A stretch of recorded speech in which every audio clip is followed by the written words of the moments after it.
Time now for Inside Utah Politics. Thanks so much for joining us. I'm Glenn Mills. It is time to go inside Utah politics. We begin today with State Director of Elections, Justin Lee. He's here to look back at what turned out to be an historic election cycle. Justin, thanks for being on the show today. Hey, thanks for having me. Wow, that's all I can say. I mean, I said record-breaking, but probably even record-shattering numbers. Break them all down for us because it was incredible. Yeah, absolutely. I mean, there's almost not enough hyperbole or expressions to describe how good the turnout is here in Utah.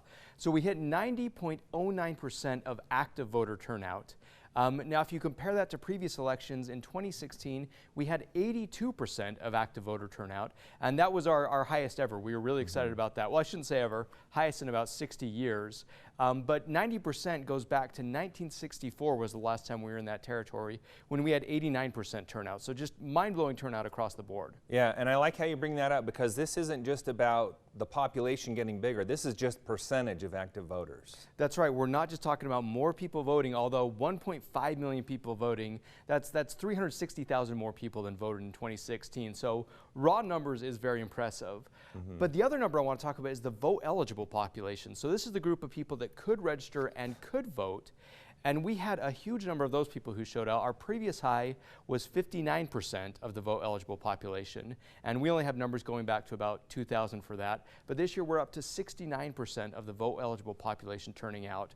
So again, just mind-blowing numbers. Yeah, no doubt about that. All right, let's dig into that a little bit. Your thoughts on why so many people came out? Was it candidate related? Was it mail-in ballots? What was it? Yeah, I think it's the combo. There's two things that really drive turnout.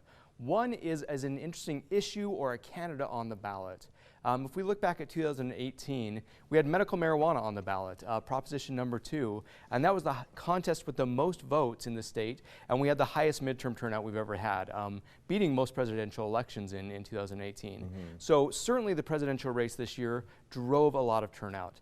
But the other part comes from ease of voting. We have mail-in voting here in Utah, and we've done it for a while. There's ways that people can vote in person or put those in the drop box, and that certainly helped our turnout as well. We're going to dig into that a little bit more, but an interesting note from the election, we had one candidate, at least one that I'm aware of, reach over 1 million votes.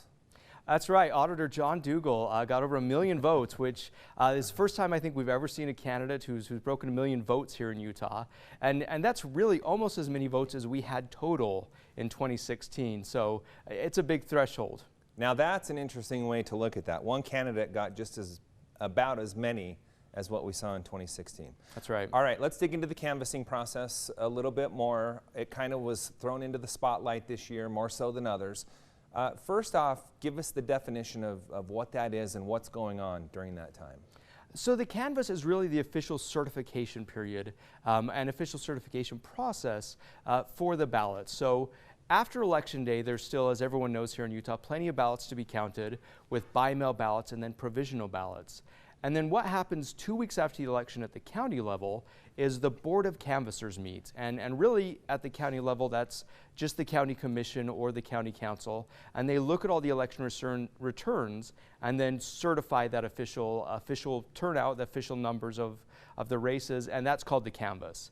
And then a few days later, the state does the same thing where for any multi-county or statewide races, the state auditor, state treasurer, and attorney general get together and become the state board of canvassers and then certify the official returns. And I believe that was done on Monday of this past week, correct? That's right, this last Monday. Okay.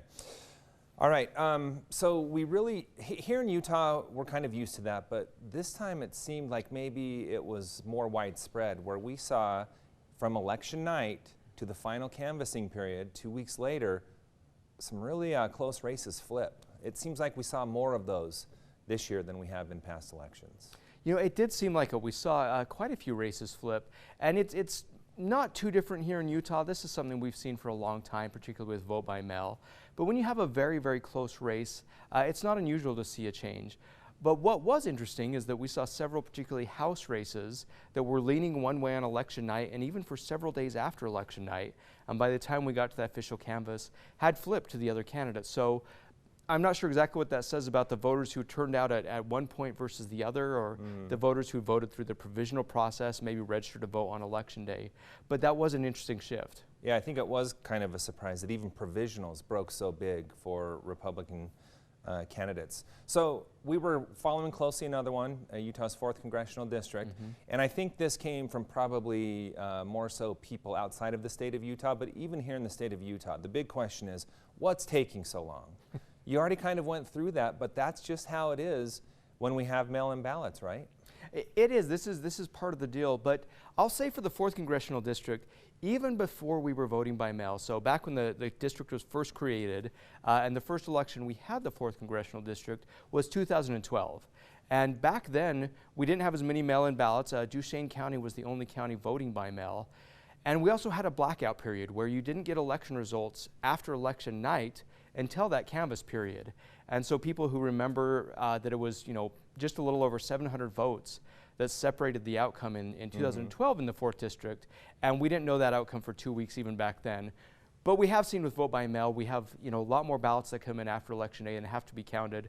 So I think we're used to it here. In 2018, the 4th Congressional District was one of the last congressional seats in the whole country to be called. And in some ways, I'm grateful that there's other things to talk about this year, so everyone wasn't completely focused on the 4th Congressional. Yeah, it seems like at the beginning of my career, election night was election night, and now election night goes for 2 weeks after, and that's just kind of what we've gotten used to. The President of the United States did not embrace mail-in ballots. He, talked about the potential for fraud. I want to talk to you about that. Here in the state of Utah, I know that you can only speak of that, but in general, how safe are mail-in ballots when it comes to fraud and other irregularities? Mail-in balloting is very safe. Here in Utah, and I will say, mail-in balloting is very safe in most places in the country. There are a lot of checks and balances that we have in place to make sure that the ballots are counted as they should be, and the people who are saying they're voting their mail-in ballot are the ones voting. We have unique barcodes for every voter when they vote that ballot. So when it comes back, we check that into the system. We have several examples of voter signatures so that we can make sure that it is that person who is signing. And one of the benefits of doing this for several years is our county clerks are even better at verifying signatures than they've ever been. So it's safe and it's secure, and it's also audited. After Election Day and before the canvass, when it's certified, there's an audit done on the count, and there's also an audit done on signature verification to make sure that that's working well. So it works well, it's safe and it's secure, and it turns it turns people out at a higher rate, which is a benefit all around. Okay, any issues with this election? I know we had John right before, and we talked about a couple. But now that it's done, certified, and you're looking back at it, did everything run smoothly to your liking? This really was the smoothest election that I've ever seen here when it comes to by mail and just probably voting all around. Our county clerks were on just high alert this year, just with everything going on with questions about vote by mail, with the pandemic. Our county clerks really dug in and did a very admirable job of running this election. We had a couple little hang-ups. We know there was the issue in Sanpete County with the envelopes. Address that. Was that all worked out It was, appropriately? Originally they sent out the envelopes and it didn't have the affidavit on there. They used the cure letter process to reach out to voters, make sure that they signed. And when it came to turnout, Sanpete County had the same turnout as most other counties. They were there, I think, in our top 10 counties. So a little hang up there, but they worked through it and it worked out just fine. You brought up 2018, and we also remember Utah County in 2018. Things did not go well there. A new county clerk there now, Amelia Powers Gardner. It seems like she got a grip of that and turned it around pretty quickly. Absolutely. We can't talk about how well Utah County did enough. They were famously called the epicenter of dysfunction in 2018, and they're certainly not that anymore. They had great turnout. They didn't have any real issues to talk about the whole year. So kudos to Utah County for the work they did, and Amelia and her team really deserve some recognition. All right, Justin, great to have you on the show. Usually we have you on before the election. This time is no usual year, so we decided to have you back on and take a look back. Appreciate your time. Hey, thank you. You bet. Still